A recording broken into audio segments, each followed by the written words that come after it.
Jhargram medical কলেজে ও হাসপাতালে চালু হচ্ছে 10টি বেডের ডায়ালিসিস ইউনিট। উপকৃত হবেন জেলার প্রান্তিক মানুষজন। ঝাড়গ্রাম মেডিকেল কলেজ ও হাসপাতালে এবার চালু হতে চলেছে বহু প্রতীক্ষিত ডায়ালিসিস ইউনিট। পিপিপি অর্থাৎ পাবলিক প্রাইভেট পার্টনারশিপ মডেলে তৈরি হওয়া এই ইউনিট চালু হলে কিডনির সমস্যায় ভোগা জেলার বহু মানুষ উপকৃত হবেন। নতুনভাবে চালু হতে চলা এই ইউনিটে থাকবে 10টি বেড।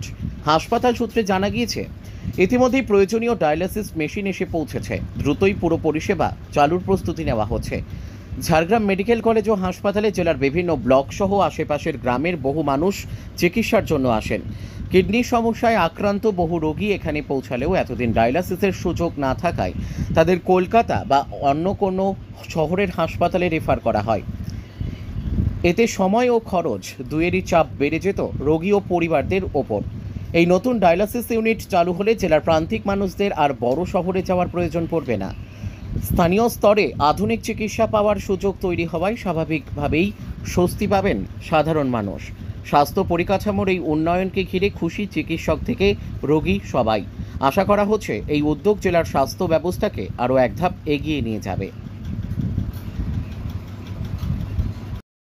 তো আমাদের যেটা ব্যাপার ছিল, আমাদের ডায়ালিসিস ইউনিট যেটা এখানে চালু হবে এই হসপিটালে, সেই ইউনিটের একটা ভিজিট আমাদের ছিল। তো আমি এক্সপার্ট হিসেবে এখানে ইন্সপেকশন করে গেলাম, আমাদের যে মতামত ছিল সেই মতামত দিলাম।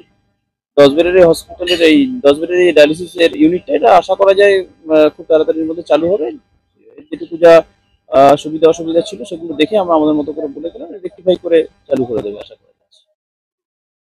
ডায়ালিসিস পরিষেবা থাকছে, ডায়ালিসিসের যা যা পরিষেবা হয় আমরা যেগুলো এক্সপেক্ট করি সেই সবকটাই, মানে ডায়ালিসিস যা যা পরিষেবা সবই পাবো আমরা এখান থেকে। এইটা এক্ষুনি বলা খুব মুশকিল, এটা হসপিটাল অথরিটি বলতে পারবে। ডক্টর অতনু পাল, অ্যাসোসিয়েট প্রফেসর, নেফ্রোলজি, এসএসকেএম।